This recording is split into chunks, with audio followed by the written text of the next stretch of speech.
Now,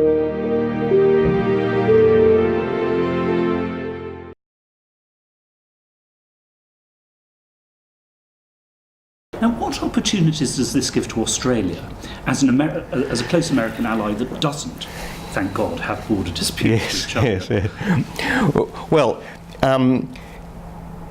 it carries both a huge risk and an important opportunity.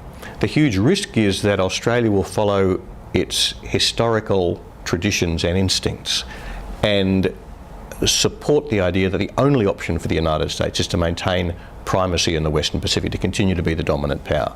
And that's hardwired into Australia's thinking about its role in the region and about America's role in the region, because it goes back to 1788. You know, ever since, well, you might say except for the months between December 1941 and 4th of June 1942 and the Battle of Midway, either Britain or America has been the dominant power in the Western Pacific ever since Australia was settled by Europeans. And our natural instinct is to think that that remains the necessary and sufficient condition for our security.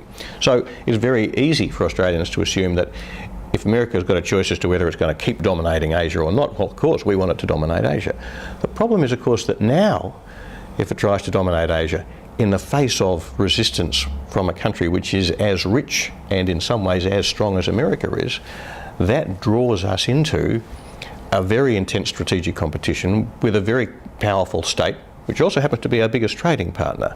So this is a completely different kind of calculation. So I think the really critical thing for Australia is to recognise that our interests in future are certainly served by America playing the strongest possible role in Asia, but consistent with that being a role that China is in the end willing to accept. And that's by definition going to mean not a role of domination, not the kind of primacy it's exercised in the past. So Australia has a great risk of getting this wrong, a great need to get it right.